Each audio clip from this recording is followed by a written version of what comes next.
नमस्कार दर्शक बंधु आम ओडिशा एक्सप्रेस यूट्यूब चैनल को आपको स्वागत। आज आम आपको किसी न्यूज देखूनी कि डॉक्यूमेंट देखूनी। आज आम आपको आम गोटे अतिथि सह भेट कर जी कि आदर्श विद्यालय संगठन में कला शिक्षक भाव में सुनाम अर्जन कर तो से आज आम स्टूडियो को आम भेट हम। नमस्कार सर। नमस्कार सर। समस्त दर्शक मान मोर नमस्कार सर। बर्तमान आम दर्शक आपको ठीक से जानना टी आप विषय आम दर्शक मानक जना। मु मानवेंद्र नायक वर्तमान कला शिक्षक भाव ओएबी तरंगिरा गो पुरी रे कार्यरत। मु ओडिशा आदर्श विद्यालय संगठन रे 2017 मसीह जॉइन करी मोर प्रथम पोस्टिंग केवंझर डिस्ट्रिक्ट रे। निहत सर सर आम जाना पाइलु जे आम जो ओडिशा आदर्श विद्यालय संगठन गोटे शिक्षक संघ अच्छी तादे आप कौन निर्वाचन में कौन पदवी प्रतिद्वंदिता करने जाऊँगी जहाँकि आसना 26 तारीख निर्वाचन टी अच्छी। सर दयाकोर आप कहे कि से जो ओडिशा आदर्श विद्यालय शिक्षक संगठन टी कौन एवं तादे केतोटी पदवी निर्वाचन हुए एवं आप कौ पदवी निर्वाचन प्रतिद्वंदिता कर। बहुत भल क्वेश्चन पचारे। संगठन विषय कहवाई गले बहुत समय पड़ेगा तेणु स्वल्परे संगठन विषय खाली आभास देवी आपन को जे संगठन टीचर मानकर बा शिक्षक मानकर उन्नतिमूलक कार्य करने तैयारी होइतिला। आउ ए संगठन बहुत आगरू अच्छी किंतु 2023 मसीहा एप्रिल मासरे ए संगठन रजिस्ट्रेशन होइतिला। जेमिति आमर अन्य बहुत गुड़े स्कूल केबी है नवोदय है अन्य गवर्नमेंट स्कूल रे टीचर माने जो सब मौलिक अधिकार टीचर मानकर जो सब सुविधा पाउछंती आदर्श विद्यालय शिक्षक सब प्रकार सरकारी सुविधा वंचित हो रही से सब सरकारी सुविधा उपलब्ध कराइबा पई ए संघ तैयारी होइतिला बा से सब कहि परिबा हमें सरकारी सुविधा जोड़ा सब आम शिक्षक माने पाउ नाहंती सरकार पाखे से असुविधा जनवाई ये संगठन तैयारी केतोटी पदवी रोचे जो निर्वाचन हम 26 तारीख में केतोटी पदवी रोचे कौ पदवी आप निर्वाचन लड़ाई एथिरे हमर 7टी पदवी रही जो कि मु आमर ट्रेजरर पदवी प्रतिद्वंदिता करुछि। बहुत बढ़िया सर।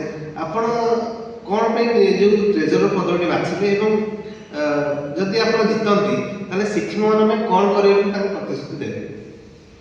देखो कौन पद पदवी मोर एक्चुअली कौन प्रकार लोभ ना बा कौन पदवी ठिया हो गले भी मोर किसी बहुत गुटे बेनिफिट हो लाभ होटा भी नुहे जेहेतु मु जड़े शिक्षक हिसाब से ये संघ सहित मूलर जड़ित अच्छी कौन पदवी न थी संघ पर काम करिछि आउ शिक्षक मानकर उन्नति मु कार्य करिछि सेतिपई मु संघरे गोटे पदवी निर्वाचन लड़ुछि आउ ए जो कोषाध्यक्ष पद पर मु निर्वाचन लड़ुछि तार कारण अनेक गुड़ी अच्छी।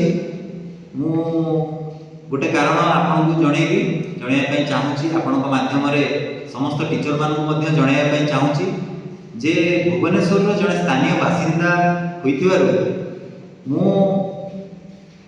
सब बेले सब समय सर्वत्र मु ए संघ पाई समय दे पारिबी। संघ जेकोसी समय जेकोसी मुहूर्त मोर प्रयोजन लोड़ा करेंगे मु संघ पाई सब समय ठिया हो पारि। शिक्षक मानकर दाबी जनाबे सरकार आगे ठिया हो पारि से मोर निजर मो उपर से कॉन्फिडेंस अच्छी मुझे समय दे पारि संघ को से पदवी निर्वाचन लड़ुଛି। बहुत बढ़िया सर। तो शेष में आप जो प्रिय भोटर अच्छा जी आप निर्वाचन जीतबार साहाय्य करेंगे कौन बार्ता रहे। देखु निर्वाचन हार जीत यहाँ गोटे प्रक्रिया जी कैंडिडेट्स निर्वाचन लड़ुंट समस्त को मोर अशेष अशेष धन्यवाद। एते टीचर मानक मध्यरु सेमाने आगु आसिले एवं निर्वाचन लड़िया निजर प्रार्थी पत्र दाखल କଲେ ସେମାନଙ୍କୁ ମୋ ତରଫରୁ ଅଶେଷ ଅଶେଷ ଧନ୍ୟବାଦ। ଆଉ ଯେଉଁମାନେ ବି ଜିତନ୍ତୁ ସେମାନେ ଶିକ୍ଷକଙ୍କ ପାଇଁ, ସବୁ ବର୍ଗର ଶିକ୍ଷକଙ୍କ ପାଇଁ କାମ କରିବା ପାଇଁ ବା ତାଙ୍କର ଉନ୍ନତି କେମିତି ହେଇପାରିବ, ସେମାନେ କେମିତି ଗଭର୍ଣ୍ଣମେଣ୍ଟର ସବୁ ପ୍ରକାରର ସୁବିଧା ପାଇପାରିବେ ଏବଂ ସେମାନେ ଖୁସିରେ ରହିପାରିବେ ସେଥିପ୍ରତି ଧ୍ୟାନ ଦେବେ, ସେଥିପ୍ରତି ଯତ୍ନବାନ ହେବେ। ଏବଂ ଭୋଟରମାନଙ୍କୁ ମୁଁ ଏତିକି ନିବେଦନ କରିବି, ଆପଣମାନେ ୱେଲ୍ ମ୍ୟାଚ୍ୟୁର୍ଡ, ୱେଲ୍ ଏଜୁକେଟେଡ୍ ସମସ୍ତେ ଆପଣମାନେ ସେହି ଅନୁସାରେ ଆପଣଙ୍କ ପ୍ରାର୍ଥୀଙ୍କୁ ଭୋଟ ଦେବେ। ଜିତ୍ ହାର ତ ଏଇଟା ଗୋଟେ ପ୍ରକ୍ରିୟା, ଏତିକି କହିବି। ନିହାତି ଭାବେ ସାର୍, ଆମ ଚ୍ୟାନେଲ ମାଧ୍ୟମରେ ମଧ୍ୟ ଆପଣଙ୍କୁ ଆସନ୍ତାକାଲି ନିର୍ବାଚନ ପାଇଁ ବହୁତ ବହୁତ ଶୁଭେଚ୍ଛା ଏବଂ ଅଭିନନ୍ଦନ। ଆଉ ଆମ ଚ୍ୟାନେଲରେ ଯୋଗ ଦେଇଥିବାରୁ ଆପଣଙ୍କୁ ବହୁତ ବହୁତ ଧନ୍ୟବାଦ। ଧନ୍ୟବାଦ ସାର୍, ଆପଣଙ୍କୁ ଅଶେଷ ଅଶେଷ ଧନ୍ୟବାଦ। ଆଉ ସମସ୍ତଙ୍କୁ, ସମସ୍ତ ଟିଚର ମାନଙ୍କୁ ମଧ୍ୟ ଅଶେଷ ଅଶେଷ ଧନ୍ୟବାଦ।